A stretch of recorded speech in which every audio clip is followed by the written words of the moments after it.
Wages act क्या बोलता है? एक्चुअली पता है ये कोड ऑफ वेजेस एक्ट तब तक इंडिया में अप्रूव नहीं हुआ, मतलब गवर्नमेंट बना के रख ली है बट अब तक इसको अप्रूवल नहीं दी, मतलब इसको एप्लीकेबल नहीं की। ठीक है, पहले हाँ मतलब प्रपोज्ड है लेकिन मोटा मोटी यही फाइनल हो, पार्लियामेंट से उसका अप्रूवल हो गया, अभी उसका डिक्लेरेशन डेट नहीं दिया कि किस दिन से एप्लीकेबल हो। अभी इंडिया में क्या चलता है सर? अभी वेजेस एक्ट अलग चलता है 1936, अभी मिनिमम वेजेस एक्ट अलग चलता है 1948, अभी पेमेंट ऑफ बोनस एक्ट अलग चलता है, और अभी इक्वल रेम्यूनरेशन एक्ट अलग चलता है इंडिया।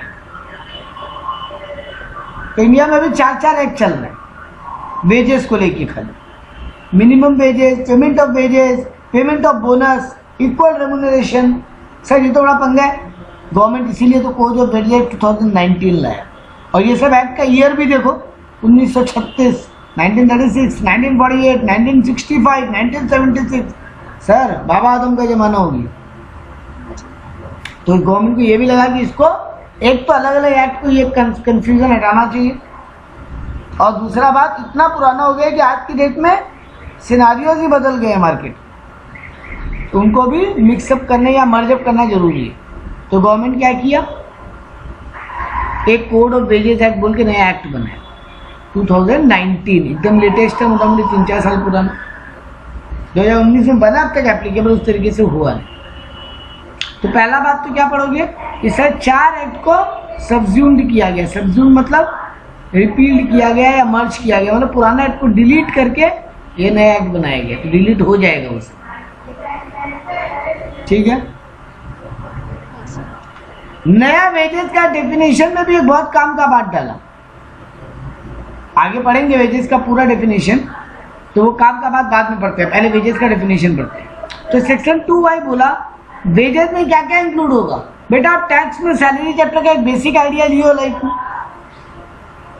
तो यहाँ पे क्या बोला, बेसिक पे तो आएगा ही सैलरी में, वेजेस में डीए भी वेजेस का पार्ट हो, और अगर कोई रिटेनिंग अलाउंस है, सर ये रिटेनिंग अलाउंस क्या होता है?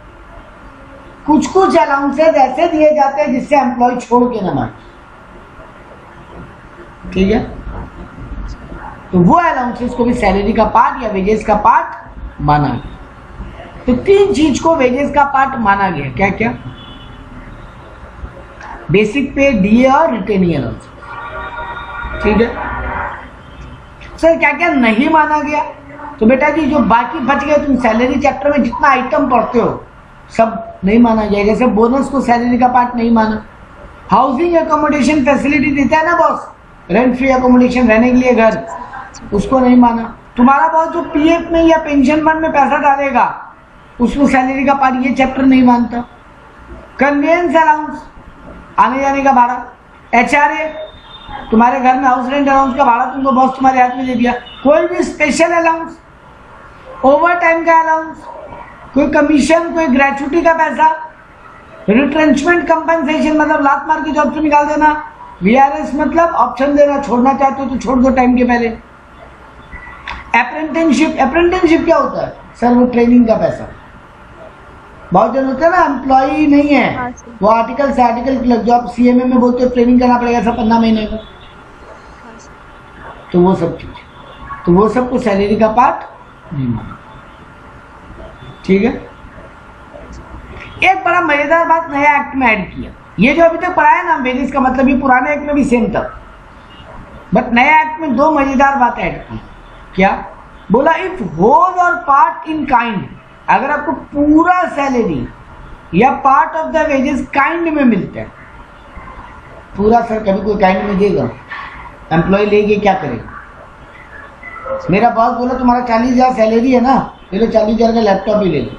अरे सर लैपटॉप को क्या तवा पे सेक के खाएंगे कि कढ़ाई में तल के खाएंगे? है ना ऐसा होता नहीं है, बट लॉ लिखा है, बोला अगर पूरा वेजेस या पार्ट ऑफ द वेजेस अगर काइंड में मिल रहा है तो उस पार्ट का 15% तुम्हारे वेजेस का पार्ट माना जाएगा। देखो बेटा जी ऊपर कहीं बोला जाएगा काइंड वाला सैलरी भी वेजेस है, नहीं, बोला बेसिक पे, डीए और रिटेन अलाउंसेस, बस 3 ही वेजेस का पार्ट है। लेकिन यहां आगे क्या बोला? कि अगर काइंड में कुछ मिल रहा है या तो पूरा या कुछ, तो उसका 15% वेजेस का पार्ट मान लो। एक काम का बात, सर आप बोले तो दो मजेदार बात की है। पहला मजेदार बात क्लियर है सर, दूसरा मजेदार बात क्या है? The new wages definition will change calculation of EPF and gratuity. पहले क्या हो रहा था ना बेटा, तुम्हारा ईपीएफ ग्रेच्युटी का कैलकुलेशन ना कंपनी अपने मनमाने ढंग से करता था। कितना पैसा पीएफ में डाले, कितना पैसा ग्रेच्युटी में डाले, बोल दिया ना सैलरी का 10% ग्रेच्युटी देंगे। बेटा जी ग्रेच्युटी 10% देंगे, सैलरी कितना माने, पूरा सैलरी आधा सैलरी वो ऑर्गेनाइजेशन के ऊपर होता है ना। बट यहाँ बोल दिया तुम्हारे टोटल रेम्यूनरेशन का 50% को ईपीएफ एंड ग्रेच्युटी के कैलकुलेशन में मानना पड़ेगा। और टोटल रेम्यूनरेशन मतलब बेसिक पे plus DA plus retaining allowance. ठीक है, ये दो नया बात ऐड हुआ। बाकी जितनी बातें हम लिखा था बोला था सब पुराने एक्ट्स में भी सेम था। अब बात आता है ये रेगुलेशन का पावर किसके हाथ में जाएगा? वेजेस एक्ट को लेकर जो है, वेजेस एक्ट को लेकर जो रेगुलेशन है इसका पावर किसके हाथ में होगा? सर गवर्नमेंट है ना। कौन सा गवर्नमेंट? सर गवर्नमेंट दो टाइप का, सेंट्रल गवर्नमेंट और स्टेट गवर्नमेंट। ठीक बात, बाद में रखती हूँ। तो यहाँ पे क्या बोला, देखो रेलवे के ऊपर सेंट्रल गवर्नमेंट का पावर चलेगा, माइंस के ऊपर सेंट्रल गवर्नमेंट का पावर चलेगा, ऑयल फील्ड्स के ऊपर सेंट्रल गवर्नमेंट का पावर चलेगा, या कोई भी एंटिटी जो सेंट्रल गवर्नमेंट के एक्ट में रजिस्टर्ड है उन पे सेंट्रल गवर्नमेंट का पावर चलेगा। बाकी ऑल अदर के ऊपर स्टेट गवर्नमेंट।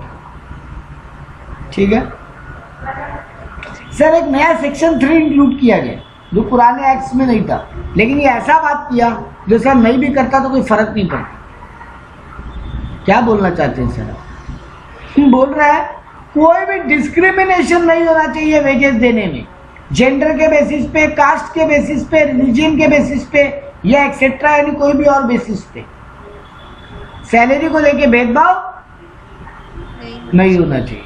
तो सर ये कौन सा बहुत बड़ा तीस मार खाने वाला बात बोले, तो नॉर्मल बात, लेकिन ये एक्ट में नया डाल दिया, मतलब अब कंपलसरी कर दिया। अब कोई करेगा ना तो उसके लिए फाइन पेनल्टी का बंदोबस्त है, पहले नहीं था। पहले जब ये बात एक्ट में लिखा हुआ नहीं था तो यानी कंपल्सन की तरह नहीं आता था। अंकिता एक लड़की है, same degree, same knowledge, same qualification, same experience के साथ आई है। नीरज एक लड़का है, same knowledge, same experience, same qualification के साथ आया है। क्योंकि नीरज लड़का है उसको ज़्यादा सैलरी दे रहे हैं, अंकिता लड़की है इसलिए उसको कम सैलरी दे रहे हैं। ये हुआ ना डिस्क्रिमिनेशन, भेदभाव, बायसनेस, जेंडर बेसिस पे, हाँ मेल फीमेल बेसिस। सर ये पुराने एक्ट में भी ये सब बातें अलाउड नहीं होती थी, लेकिन इसके लिए कोई रूल रेगुलेशन कोई कंपल्सन नहीं था। अब सेक्शन बोल के डाल दिया मतलब कंपल्सरी कर दिया।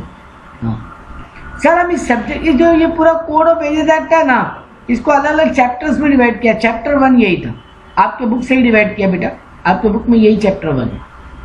तो सर चैप्टर 1 में यानी खाली वेजेस का डेफिनेशन लिखा है और ये सेक्शन 3 वाला बात लिखा। ठीक है, अब चैप्टर 2 से असली वेजेस एक्ट चालू होता है, जो कि मिनिमम वेजेस के बारे में बात करता है। सर एक एम्प्लॉय का मिनिमम वेजेस कितना होना चाहिए, ये फिक्स करने का पावर वैसे देखा जाए तो अप्रोप्रिएट गवर्नमेंट को दिया, क्योंकि स्टेट वाइज महंगाई अलग होता है ना बेटा। कलकत्ता में एक आदमी 20 रुपया में, 25 रुपया में ट्रैवलिंग भी बियर कर सकता है और खाना पीना भी उसको 50-60 रुपये में मिल जाता है। यही बॉम्बे और दिल्ली में शायद नहीं मिले। बोलते ना बेंगलोर बहुत महंगा शहर है, पुणे बहुत महंगा शहर है। महंगा है मतलब क्या चीज़ में महंगा है? सर रहना खाना पीना बहुत महंगा है वहाँ पे, यही पॉइंट। तो गवर्नमेंट, अलग अलग स्टेट गवर्नमेंट अपने अपने एरिया के हिसाब से मिनिमम वेजेस डिक्लेयर करते हैं। जैसे एक सिंपल सा एग्जांपल देते हैं, दिल्ली गवर्नमेंट डिक्लेयर करके रखा है कि लेबर क्लास को मिनिमम 6000 वेजेस देने पड़े पर मंथ। तो यहाँ पे यही बात बोला। तो सेक्शन 5 बोला नो एम्प्लॉयर शैल पे less than minimum wages notified by appropriate government. ठीक है, अगर उससे कम दे रहा है तो सर उसको जेल, फाइन, पेनल्टी बहुत कुछ भुगतना पड़ेगा। हम जो 6000 वाला बात बोल रहे हैं ना बेटा, वो एक पर्टिकुलर टाइप ऑफ जॉब के लिए बोल रहे हैं। अलग अलग जॉब के लिए अलग अलग अमाउंट होगा। अब दिल्ली में भी हर जॉब के लिए सेम अमाउंट थोड़ी ना होगा, ठीक है। तो गवर्नमेंट जॉब वाइज, काम wise, activity wise minimum wages state government या अप्रोप्रिएट गवर्नमेंट जो भी है तुम्हारा, सेंट्रल या स्टेट जो तुम्हारे ऊपर एप्लीकेबल है। अब रेलवे होगा तो सेंट्रल गवर्नमेंट होगा ना, अभी ऊपर तो पड़े थे, तो तुम्हारा अप्रोप्रिएट गवर्नमेंट डिसाइड करे, उससे कम एम्प्लॉयर नहीं दे सकता, ठीक है। Sir fixation of minimum wages कैसे होता है, पैटर्न बताया गया, अमाउंट नहीं। अमाउंट इस चैप्टर में कहीं याद नहीं करने बोलेगा आपको। अरे सर अलग अलग गवर्नमेंट, अलग अलग टाइप का जॉब, अलग अलग एरिया, अमाउंट थोड़ी ना कोई याद होने लगेगा। जनरली इंडिया में या कहीं भी दुनिया में क्या दो तरीके से बेसिस होता होगा, या तो टाइम वाइज या piece wise. Costing chapter, costing पढ़े हो ना, material costing, labour costing, sorry labour chapter पढ़े हो वहां पे, अभी इंटर में नहीं, पहले भी तो पढ़े हो बीकॉम में। हाँ सर, हाँ। तो अपने क्या पढ़ते हैं कि सर या तो टाइम वाइज आवरली या वैसे फिक्स होता है, या फिर कितना पीस तुम मैन्युफैक्चर कर रहे हो उस पर होता है। जी जी। तो देखो यहाँ पे वही लिखा, टाइम वाइज और piece wise fixation of wages होना चाहिए। फिक्स कर दो ना ऑर्गेनाइजेशन, पहले ही बोल दो पर घंटा इतना देंगे, पर डे इतना देंगे, या पर मंथ इतना देंगे, ठीक बात। तो ये अप्रोप्रिएट गवर्नमेंट फिक्स करेगा। तो यहाँ पे अगला पॉइंट में ये लिखा, appropriate government will fix minimum wages as per the process prescribed. तुम्हारा ऑर्गेनाइजेशन पहले बताएगा हम आवरली देते हैं, डे वाइज देते हैं कि मंथ वाइज देते हैं, फिर तुमको अप्रोप्रिएट गवर्नमेंट बताएगा, तुम्हारे ऊपर ये वाला पॉइंट एप्लीकेबल होता है, ठीक है। हाँ सर सबको सेम वेजेस दें, ऐसा कभी बोलेगा क्या कोई दुनिया में? नहीं ना sir, it will be as per skill of the worker. अब स्किल्ड, सेमी स्किल्ड, अनस्किल्ड को अलग अलग देंगे ना।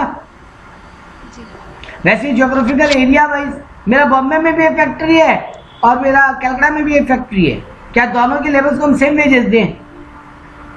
नहीं सर। सर वर्किंग कंडीशन के वाइज भी वेजेस बदलता है, temperature, humidity, hazardness, risk, above the ground या अंडर द ग्राउंड। जमीन के नीचे काम करोगे तो ज़्यादा पैसा मिलेगा और जमीन के ऊपर काम करोगे तो कम ना, क्योंकि जमीन के नीचे लाइफ डेंजरस है, मुश्किल है। तो सर ये सब बातें डिसाइड करके आप या तो आवरली या डे वाइज या मंथ वाइज आपको वेजेस फिक्स करना पड़ेगा, जो आपको अप्रोप्रिएट गवर्नमेंट बताएगा। पीस में क्या बोला, appropriate government shall fix the minimum wages that employ should at least get on time basis. हम क्या बोल रहे हैं बहुत गौर से सुन लेना बेटा ये बात। पीस का कोई वेजेस फिक्स नहीं होता, पीस वाइज कोई वेजेस फिक्स नहीं होता, लेकिन आपका एम्प्लॉयर जब आपको पीस वाइज वेजेस दे रहा हो तो वो ये ध्यान में रखे कि टाइम वाइज अप्रोप्रिएट गवर्नमेंट जितना फिक्स किया है उससे कम तो पेमेंट नहीं हो रहा है ना।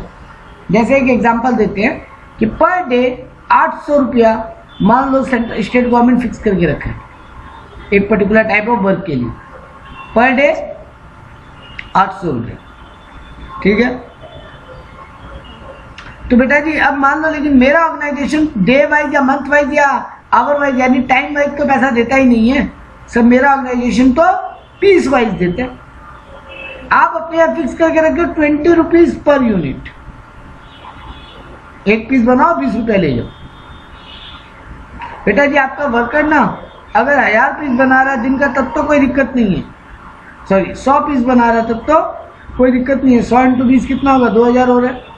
तो ये जो पर डे वाला जो स्टेट गवर्नमेंट फिक्स करके रखा है या सेंट्रल गवर्नमेंट फिक्स करके रखा है उससे ज्यादा दे रहे हो,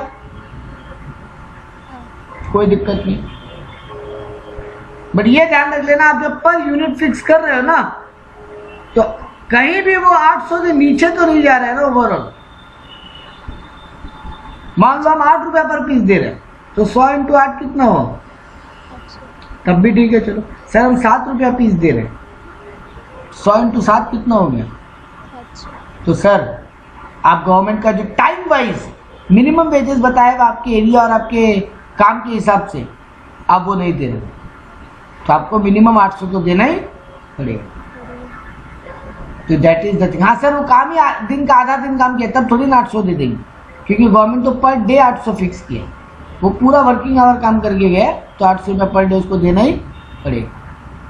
तो टाइम वाइज में तो गवर्नमेंट बता दिया कि पर आवर के हिसाब से कितना रेट है, बट यूनिट वाइज गवर्नमेंट बताया नहीं है। गवर्नमेंट बोला ये चेक कर लेना कि टाइम वाइज वाला रूल नहीं टूट रहा। ठीक है, अगला आता है सेक्शन 8। तो अभी हम लोग कौन सा सेक्शन पढ़ेंगे sir? Section 7, section 6 sorry, section 6 पढ़े थे, अब पढ़ रहे हैं सेक्शन 8। सेक्शन नंबर याद नहीं करना, हम बस खाली हेडिंग बनाने के लिए कर रहे हैं। Procedure of fixing and revising the minimum wages. Sir government कैसे फिक्स करता होगा कि 800 रुपया ही होना चाहिए इस काम के लिए पर डे? 1200 क्यों नहीं, 1500 क्यों नहीं, 300 क्यों नहीं? सर कोई तो तरीका होगा ना गवर्नमेंट के पास भी, या बस ऐसे ही ये वाला काम है तो 800, ये वाला काम है तो 300, ये वाला काम है तो 1200? सर ऐसे थोड़ी ना होता है, रैंडमली कोई काम नहीं होता ना। तो सर एप्रोप्रिएट गवर्नमेंट एक कमिटी बनाएगा। Appropriate government appoint as many as committee to held inquiry and recommend. वो कमिटी या टीम बना देगा बहुत सारा, एज मेनी मतलब बहुत सारा। उनको बोलेगा जाओ सर्वे करो, चेक करो किस जॉब के लिए कितना वेजेस होना चाहिए, कौन से एरिया में कितना वेजेस होना चाहिए, आके हमको बताओ, हमको रिकमेंड करो इंक्वायरी करके, उसके बाद हम नोटिफाई करेंगे। तो appropriate government will notify it's proposal and entities with in 2 months will apply the notification. तो पहले वो कमिटी इंक्वायरी करके रिकमेंड करेगा, उसके बाद सर सेंट्रल गवर्नमेंट उसको प्रपोजल के रूप में पास करेगा, और जिस भी एंटिटीज के ऊपर वो एप्लीकेबल हो रहा है उनको 2 महीने के अंदर, जिस दिन सेंट्रल गवर्नमेंट नोटिफिकेशन दे दिया है उसके 2 महीने के अंदर अंदर उस मिनिमम वेजेस को अप्लाई कर देना। ठीक बात। सर ये कमेटी में कौन लोग होंगे? सिर्फ गवर्नमेंट के लोग होंगे? अरे नहीं रे बाबा, एम्प्लॉयर के भी लोग होंगे। सर एम्प्लॉयर का भी तो बात सुनना पड़ेगा ना, कहीं आप बोल दो कि 2500 रुपया पर डे देना पड़ेगा, ऐसा थोड़ी ना होता है सर। बिजनेसमैन बर्बाद हो जाएगा तो वो क्या करेगा? तो कमेटी में उनके भी लोग होंगे, उतने ही एम्प्लॉय के लोग होंगे, जितने एम्प्लॉयर होंगे एम्प्लॉयर के लोग होंगे उतने ही एम्प्लॉय के भी लोग होंगे। और टोटल मेंबर का 1/3 लोग इंडिपेंडेंट लोग होंगे, मतलब वो गवर्नमेंट के भी लोग होंगे। तो एम्प्लॉयर के भी लोग, एम्प्लॉय के भी लोग, और टोटल मेंबर जो उनमें से 1/3 इंडिपेंडेंट लोग। आप इंडिपेंडेंट बोलो, ना एम्प्लॉयर का ना एम्प्लॉय का, और क्या इंडिपेंडेंट बोलना चाहते हैं सर? तो बचा कौन सर? सर गवर्नमेंट के, गवर्नमेंट की पढ़े लिखे जजेस को, रिटायर्ड जजेस को, SBI वेसबीआई बड़ा बड़ा बैंक से जो मैनेजर लोग रिटायर हुआ उनको, उन लोगों का टीम में ले आते हैं। ठीक है। Notification for revision will be applicable as from the date as notified by the appropriate government. Sir एक तो ये फिक्सेशन का बात हुआ, सर एक बार फिक्स कर दिया जन्म जन्मांतर तक वही वेजेस रहेगा क्या? नहीं सर, बदलेगा, है ना? तो सर वो बदलेगा जो रेट, वो भी जिस दिन वो लोग नोटिफाई करेगा उस डेट से ही एप्लीकेबल हो जाएगा। और अगर कोई डेट नहीं बताया तो किस डेट से एप्लीकेबल होगा? तब जिस दिन इशू हुआ उसी दिन, उससे 3 महीने के अंदर अंदर एप्लीकेबल हो गया। हम 2 बात बोल रहे हैं, या तो गवर्नमेंट ये बता देगा तुम्हारा एप्रोप्रिएट गवर्नमेंट सेंट्रल या स्टेट जो भी है, इस डेट से ये नया वेजेस एप्लीकेबल कर रहे हैं, रिवाइज कर रहे हैं, ठीक है, और इस डेट से एप्लीकेबल हो जाएगा। अगर कोई डेट किस दिन से एप्लीकेबल होगा वो नहीं बताया, सिर्फ बोला वेजेस रिवाइज कर दिए, तो सर जिस दिन वो नोटिफिकेशन इशू हुआ है उससे 3 महीने के अंदर अंदर एप्लीकेबल हो जाएगा। ठीक है जी। और आखिरी काम का बात इस पॉइंट पे, सर ये कब कब रिवाइज होगा? हर 5 साल के इंटरवल पे, 5 साल के अंदर अंदर, मतलब 5 साल से ज्यादा का टाइम नहीं लगाएगा। जैसे मान लो अभी 2022 में रिवाइज किया है तो 2027 के पहले पहले नेक्स्ट रिवाइज करना, इंटरवल नॉट एक्सीडिंग 5 years। ठीक है। तो एप्रोप्रिएट गवर्नमेंट हर 5 साल के अंदर अंदर एक बार रिवाइज कर देगा। ठीक है। नेक्स्ट आता है सेक्शन 9, क्या बोलता है? Power of central government to fix floor rate. Sir अभी आप ऊपर पढ़ाए थे कि अप्रोप्रिएट गवर्नमेंट ही ये सब फिक्सेशन करेगा, और अप्रोप्रिएट गवर्नमेंट कौन? सर कुछ केस में सेंट्रल गवर्नमेंट, कुछ केस में स्टेट गवर्नमेंट। ठीक बात है, लेकिन सर इनके ऊपर में ओवरऑल पावर सेंट्रल गवर्नमेंट को दिया कि सेंट्रल गवर्नमेंट एक एकदम मिनिमम रेट में बताएगा जिसके नीचे स्टेट गवर्नमेंट नहीं जा सकता। बात समझन क्या बोल गया सर? जो ऑर्गेनाइजेशन पे सेंट्रल गवर्नमेंट का रूल एप्लीकेबल है वहां तो सेंट्रल गवर्नमेंट खुद ही फिक्स करेगा, लेकिन जहां जहां स्टेट गवर्नमेंट एप्लीकेबल है वहां तो स्टेट गवर्नमेंट करेगा ना। लेकिन सेंट्रल गवर्नमेंट बोला देख भाई स्टेट गवर्नमेंट करेगा तो तुम ही, बट हम तुमको एक वैल्यू बता दे रहे उसके नीचे मत चले जाना। मतलब indirectly central government state government को एक लोवेस्ट वाला रेट का आइडिया दे रहे, इसके नीचे तुमको नहीं जाना है, इसके ऊपर जो तुम फिक्स करोगे वो तुम्हारे स्टेट में एप्लीकेबल होगा। ठीक है, तो एकदम जो एक फ्लोर रेट है उसका पावर ऑलवेज सीजी को है। तो CG self fix as may be prescribed as per the geographical area floor wage should not be less than the floor rate as set by earlier. हाँ, और एक बार जो पुराना पिछले साल जो सीजी फिक्स किया तो उसके नीचे कभी सीजी नहीं जा सकता। मतलब सीजी जो पहले एक बार रेट फिक्स किया सीजी खुद उससे नीचे नहीं जाएगा, और स्टेट गवर्नमेंट जो सीजी रेट फिक्स किया है उसके नीचे नहीं जा सकता। बात क्लियर है ये दोनों point? Central government self fix with advice of central advisory board. Sir central government भी एक एडवाइजरी बोर्ड बनाएगा जिसमें स्टेट गवर्नमेंट का भी कंसल्टेशन लिया जाए। ठीक है, नेक्स्ट सेक्शन बोला सेक्शन 10 बोला wages of employ who work for less than normal working hour. Sir अगर कोई नॉर्मल वर्किंग आवर से कम काम किया है कोई वर्कर तो क्या होगा? बेटा आपका कॉमन सेंस क्या बोलते हैं? उसको कम मिलना चाहिए। हाँ, प्रोपोर्शनेटली। अगर आपका दिन का 8 घंटा का ड्यूटी है और सेंट्रल गवर्नमेंट फिक्स कर दिया, स्टेट गवर्नमेंट या आपका जो भी अप्रोप्रिएट गवर्नमेंट ने फिक्स कर दिया 800 रुपया पर डे। अब कोई आदमी अगर 5 घंटा काम किया तो क्या उसको 800 रुपया पर डे दे दोगे? तो 500 देंगे। प्रोपोर्शनेट तो ऐसे ही निकलता है ना, 800 डिवाइड बाई 8 इंटू 5। तो यहाँ पे भी वही बोला है कि अगर मिनिमम वेजेस ही has been work for full working day जितना उसको मिलता है उसको प्रोपोर्शनेट बेसिस पे उसका दे दो। ठीक है, लेकिन एक कैच है सर, वो कम काम किया एम्प्लॉयर का गलती से। मतलब उसका 8 घंटा की जगह दिन में 5 घंटा काम किया, एम्प्लॉयर का मिस्टेक था। सर वहां पे मशीन में इलेक्ट्रिसिटी नहीं था, या मशीन खराब हो गया तो कोई रिपेयर करने नहीं आया, या रॉ मटेरियल ही नहीं पहुंचा। सर उस केस में क्या एम्प्लॉय जानबूझ के कम काम किए? किसका गलती है? एम्प्लॉय का। तो फिर हाँ, ये तो कॉमन सेंस का सर फुल मिलेगा। ठीक है, चलो नेक्स्ट पॉइंट पे आ जाओ। सर सेक्शन 12-11 में क्या लिखा? वेजेस फॉर 2 और मोर क्लास ऑफ वर्क। हाँ, ये बड़ा गजब बात बोल। सर आप ना एक फैक्ट्री में काम करते हो, आप वहां का अकाउंट्स भी संभाल रहे हो एंड आप वहां पे एडमिनिस्ट्रेशन भी संभाल रहे हो। आप 2 क्लास ऑफ काम कर रहे हो, 2 क्लास ऑफ वर्क, अलग अलग सेपरेट क्लास। तब क्या होगा? क्या बोलता है आपका कॉमन सेंस? दोनों के लिए मिलना चाहिए, और दोनों के लिए अलग अलग मिनिमम वेज रेट बताया होगा सेंट्रल गवर्नमेंट या स्टेट गवर्नमेंट आपका, तो दोनों जोड़ के दोनों का मिनिमम। ऐसे मत कर देना ओवरऑल मिनिमम। ठीक है ना? तो बोला minimum rate of employer should be pay minimum wages for time occupied for each class of work. हाँ, ये जरूर बोला उसका। सर एक दिन में 8 ही घंटा काम करता है ना नॉर्मली, एक एग्जाम्पल ले रहे। अब 8 घंटा में वो ऐसा थोड़ी ना होगा तुमको, मान लो वो 2 क्लास ऑफ वर्क कर रहे, एक के लिए 900 रुपया मिनिमम वेजेस है और एक का 800 है, तो ऐसा थोड़ी ना होगा 900 प्लस 800 पूरा 1700 रुपया मिलेगा। सर ऐसा थोड़ी ना, हाँ ऐसा थोड़ी ना पॉसिबल है कि वो 900 ये क्लास वर्क जो 1 है उसके लिए भी 8 घंटा काम किया और क्लास 2 जो वर्क है उसके लिए भी 8 घंटा काम किया। सर ऐसे थोड़ी ना होता। 8-8 घंटा 2 जगह काम कैसे किया? तो जितना प्रोपोर्शनेट है पहले दोनों को निकालो और उसको ऐड कर लो। मान लो क्लास वर्क में वो 6 घंटा काम किया और क्लास 2 वाला वर्क में 2 घंटा काम किया, तो 900 डिवाइडेड बाई 8 इंटू 6 कर लो और 800 डिवाइडेड बाई 8 इंटू 2 कर लो। अब जो है दोनों को ऐड करके उसको मिनिमम वेजेस दे दो। ठीक है सर ये सब ना कॉमन सेंस के बात लिखा गया, तो कॉमन सेंस ही होता है लो।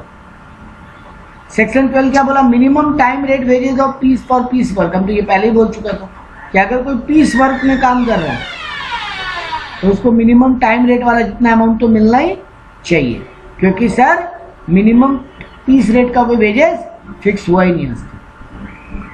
ठीक बात है, तो वही लिखा दोबारा, जैसे 100 रुपये लिखे थे आप दोबारा लिखती है। If working on piece rate but minimum piece rate is not fixed then minimum time rate wages to be given. ठीक है, fixing hour of work for normal working day. Sir ऊपर तो आप यही बात के मिनिमम वेजेस देने का बात, सर आवर भी कोई फिक्स करेगा क्या कि मिनिमम कितना घंटा काम, मैक्सिमम कितना घंटा काम ले सकते हैं एक लेबर से? हाँ सर, हम पढ़े थे पीछे एक चैप्टर में, फैक्ट्रीज एक्ट जब पढ़े थे, हाँ, तो वही यहाँ पे बोला appropriate government shall fix number of working hour on a normal working day including one और मोर स्पेसिफाइड इंटरवल। मतलब अप्रोप्रिएट गवर्नमेंट को ये पावर दिया कि वो नॉर्मल वर्किंग डे आवर्स और ब्रेक दोनों फिक्स कर दे, हर 7 दिन में 1 दिन का रेस्ट दे दे। सर ये आप वेजेस एक्ट में वहां पर आ चुकी है, फैक्ट्रीज एक्ट में, जिसका रेम्यूनरेशन भी मिलेगा, मतलब वो छुट्टी का पैसा नहीं कटेगा। और वो रेट कितना होना चाहिए, जो sir not less than over time rate. Sir छुट्टी का पैसा बहुत कमी क्या करता है ना बेटा, आप नॉर्मल वर्किंग डे मेरे ऑफिस में आते हो, आपको 8 घंटा काम कराते हो और 1 घंटे का ओवर टाइम भी करवाते हैं। ठीक है, हम आपको बोलते हैं 8 घंटा काम करने का 800 रुपया और 1 घंटा ओवर टाइम भी आप करोगे उसका हम और 200 रुपया दे रहे, आपको दिन का 1000 रुपया दे रहे हैं। लेकिन हम क्या बुद्धि लगाए, हम जिस दिन वो छुट्टी का दिन है ना, संडे हफ्ता में 1 दिन, उस दिन हम तुमको 800 रुपया देगा। नहीं चलेगा सर, नहीं चलेगा, उस दिन का भी उसको कितना मिलना चाहिए, 1000। हाँ ये बात बराबर, ठीक है सर। ये छुट्टी वाला बात में कुछ एक्सेप्शन रखा, ये नया वेज एक्ट में, ये पुराना में नहीं पढ़ाया था। जब हम आपको फैक्ट्री एक्ट पढ़ाया था बेटा, हम कहीं पे भी बोला था क्या कि छुट्टी नहीं मिलने का भी कुछ एक्सेप्शन है? नहीं सर, आप बोले थे 7 दिन में 1 दिन छुट्टी होना चाहिए, बट अब यहां पर नया वेज एक्ट में ये एक्सेप्शन लेकर आया। क्या बोला, अगर कोई इमरजेंसी वाला काम में इन्वॉल्व है, जैसे हॉस्पिटल वर्क, अगर वो nature of work for preparing a complementary work which must be necessary carried out outside the limit of general working hour. आप ऐसा कोई काम कर रहे हो जो मेन वर्क से कनेक्टेड है और उसको वर्किंग आवर के बियॉन्ड भी जाके करना पड़े। Employ whose employment is essentially intermittent, आप फायर ब्रिगेड में काम करते हो, आपको छुट्टी, पुलिस वालों को छुट्टी नहीं होता ना, 7 दिन उनका ड्यूटी होता है, तो वो सब चीज बोल रहा है। कोई टेक्निकल वर्क है which need to be completed on time, अब मान लो ऐसा कोई टेक्नोलॉजी का काम है जो कंप्लीट होना जरूरी है, तो वहां पे बॉस आपको बोल सकता है हम छुट्टी नहीं दे सकते। या फिर एनी नेचुरल फैक्टर, अब मान लो फ्लड आ गया, तो तुम ऐसी टीम में काम करते हो जो फ्लड रेस्क्यू का काम करते हो, उस समय तुम बोलोगे कि आज तो मेरा छुट्टी का दिन है, डूब रहे उनको डूबने दो, हम क्या करें, कल जाके बचाएंगे, आज डूबने दो, बोला आज उनको बोलते रहो तैरते रहेंगे, कल हम जाके बचा लेंगे। तो ये सब जगह सर छुट्टी नहीं है तो नहीं, ठीक है,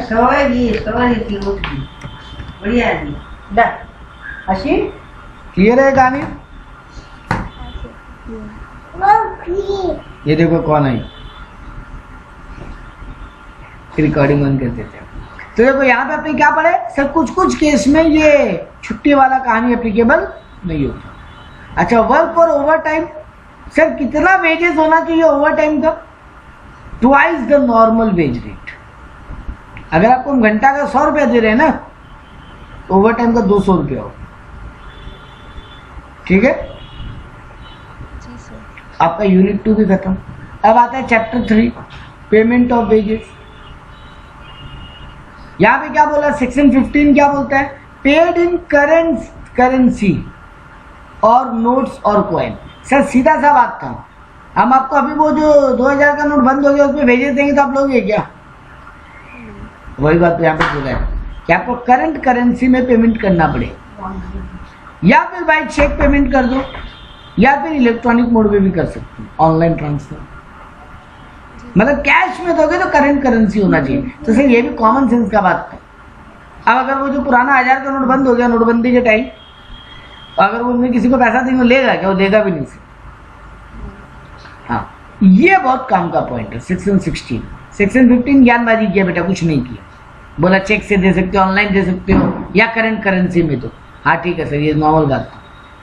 लेकिन सेक्शन 16 बहुत काम का बात बोलते।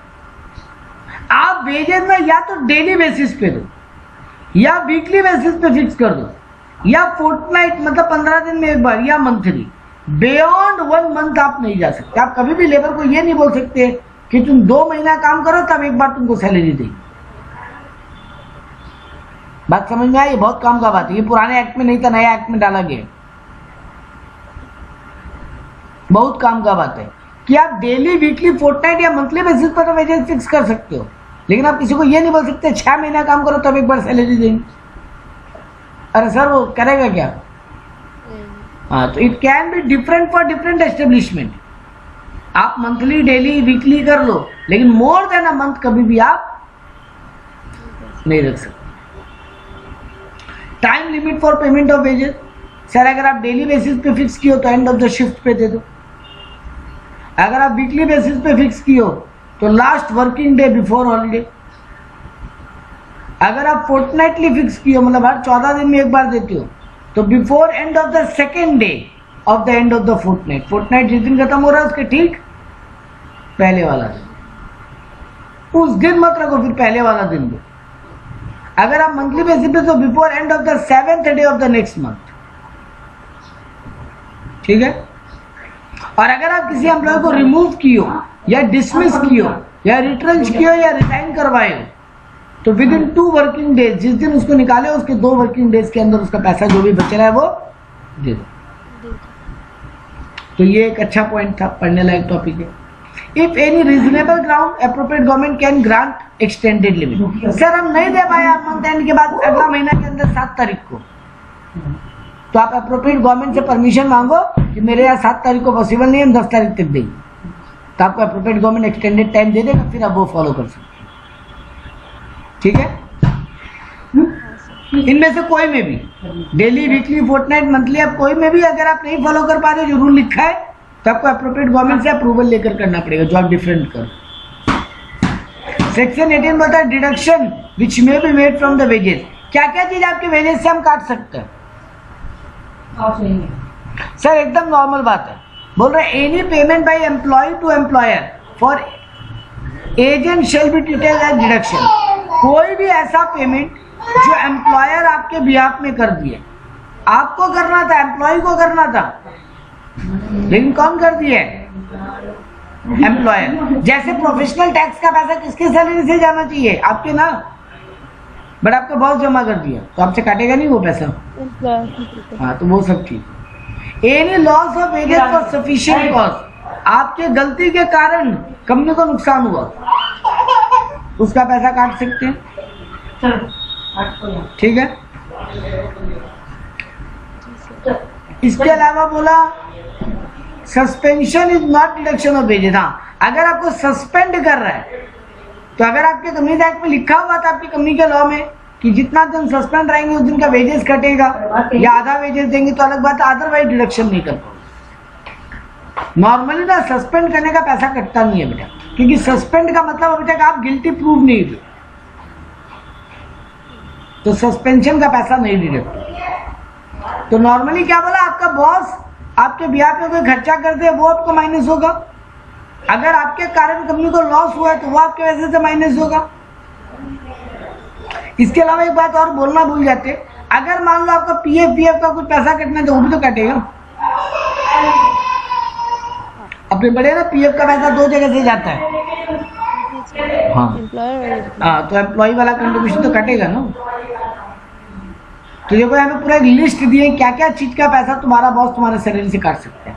कोई भी फाइन, कोई भी एब्सेंट ऑन ड्यूटी, और अगर वो विदाउट परमिशन था, कोई भी damage of loss of goods, कोई भी अगर आपको हाउसिंग अकोमोडेशन दे रहा हो सकता है ना, आपका बॉस बोल रहा है रहने के लिए क्वार्टर हम दे रहे हैं, बट पर महीना 1000 रुपया तुम्हारे सैलरी से कटेगा। ठीक है, कोई भी एमिनिटीज यानी कोई परक्यूजिट प्रोवाइड हो रहे, तुम कोई एडवांस लिए थे तो उसका तुम्हारा बात हुआ था हर महीने सैलरी से 2-2 हज़ार काट लेना। तुम कोई बहुत सा लोन लिए थे उसका ब्याज, तुम्हारा कोई टीडीएस कटेगा, टैक्स कटेगा ना सैलरी से, कोई सोशल सिक्योरिटी यानी पीएफ का पैसा, या कोई और अदर नेचर का fees for any registration of any union, या कोई भी डिपार्टमेंट में तुम्हारा रजिस्ट्रेशन के लिए बॉस पेमेंट किए। अब अगला 3-4 पढ़ना रेलवे के लिए। अगर आप कोई रेलवे अथॉरिटी में काम करते हो तो फॉर म्यूटिलिएशन ऑफ करेंसी होता क्या है, बहुत बार बेटा तुम मान लो टीटी हो, टीटी तो टीटी का काम क्या होता है, फाइन कलेक्ट करना। जो लोग बिना टिकट के ट्रैवल कर रहा है, रॉन्ग ट्रैवल कर रहा है, वो फाइन वो कलेक्ट किया था बट वो पैसा उससे खो गया, वो रसीद काट के फाइन कलेक्ट कर लिया था जो लोग ट्रेन में विदाउट टिकट ट्रैवल कर रहे थे। जी सर।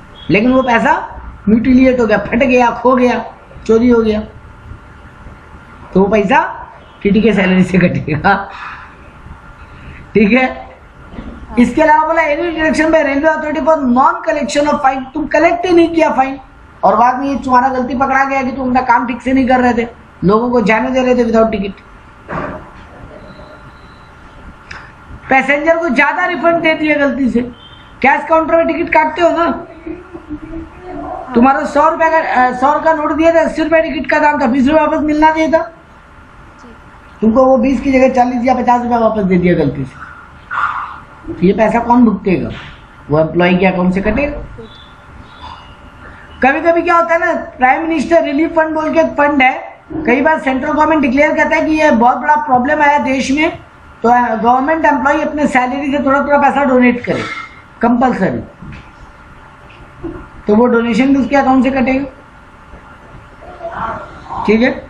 या फिर कोई अदर लॉ बोल रहा है कोई चीज का पैसा काटने के लिए, लेकिन ये कोई भी डिडक्शन 50% ऑफ वेजेस से ज्यादा नहीं हो सकता, ये काम का बात था। ठीक है। अगर total deduction exceed 50% of wages तो ये फिर अप्रोप्रिएट गवर्नमेंट क्या है वो डिसाइड करेगा कि या इस केस में 50% से ऊपर हो सकता है, लेकिन नॉर्मल रूल क्या बोलता है, 50% से ऊपर नहीं हो। If deducted amount not deposited by employer not a fault of employ. Sir आपका कोई फाइन पेनल्टी था जो एम्प्लॉयर आपसे काट लिया था और उसको जमा करना था गवर्नमेंट को, वो जमा नहीं किया तो फिर उसमें एम्प्लॉय का कोई फॉल्ट नहीं है, फिर वो एम्प्लॉयर का गलती माना गया। ठीक है। ऊपर एक वर्ड था, आज का लास्ट टॉपिक पढ़ रहे, ऊपर एक वर्ड था फाइन, है ना, तो यहाँ पे फाइन का कुछ कहानी बोला है, to be impose with prior permission of appropriate government. जब भी फाइन लगाओगे ना किसी एम्प्लॉय पे तो आप पहले अप्रोप्रिएट गवर्नमेंट से परमिशन लोगे, उसके बाद ही फाइन लगा सकते हो। प्रॉपर नोटिस दोगे उस एम्प्लॉय को और उसको अपॉर्चुनिटी भी दोगे अपना बात रखने की, और फाइन कभी भी 3% ऑफ वेजेस से ज्यादा नहीं हो सकता। ठीक है। बिलो 15 वाले एज के नीचे का कोई वर्कर है तुम्हारा तो उससे फाइन नहीं लो। No fine to be recovered from him for instalment after the expiry of 90 days from the date of imposition. तुम फाइन लगाए, तुम कलेक्ट कर नहीं पाए, लेकिन फाइन लगा दिए थे लेकिन कलेक्शन नहीं कर पाए एम्प्लॉय से, काट नहीं पाए उससे, और 90 डेज क्रॉस हो गया, तो फिर एम्प्लॉयर का गलती है, वो फाइन क्यों नहीं काटा, अब और फाइन नहीं कटेगी। बात समझ में आया। एंड इस बात का एक रजिस्टर मेंटेन होगा किस एम्प्लॉय से कितना फाइन रिकवरी हो, इसका फॉर्मेट बताया हुआ अप्रोप्रिएट गवर्नमेंट की तरफ से, उसको तुमको फॉलो करना। Deduction for absence from duty, reduction in case of absent as per terms of employment, wholly और पार्टली एब्सेंट बोथ एप्लीकेबल।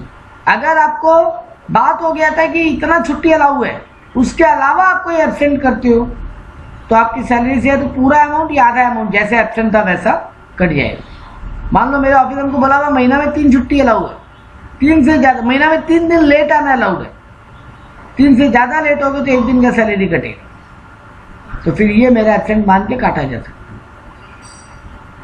ठीक है। Amount shall not be exceed the amount of payable for the period. Sir कभी भी ऐसा हो सकता है क्या, मेरा अगर 10,000 रुपया महीना है और मेरा जो ये जो एब्सेंट के कारण जो पैसा कटा वो 10,000 से ज्यादा होगी? सर पूरा 10 कट सकते हैं, आप एक भी दिन पूरा महीना ऑफिस नहीं गए, ऐसा थोड़ी ना आप पूरा महीना ऑफिस नहीं है आपको बहुत 12,000 रुपया काट लिया। तो लिखा क्यों हमको नहीं पता, बट लिखा है, ठीक है। हाँ हाँ एक बात है, अगर कोई लीव अलाउड था उसका पैसा नहीं काट सकते। अरे सर ऑब्वियस सा बात है, अगर हमको लीव अलाउड है तो उसका पैसा कैसे कटेगा? Paid leave. हाँ सर। ठीक बात है, यहाँ स्टॉप करेंगे। नेक्स्ट बहुत ही इंपॉर्टेंट टॉपिक होगा जो फ्राइडे को करेंगे, bonus act. Payment of bonus बहुत काम का टॉपिक, और आई थिंक यही आखिरी है इसमें, क्योंकि सम वम भी है थोड़ा प्रैक्टिकल। हाँ इसमें प्रैक्टिकल सम भी कराया है।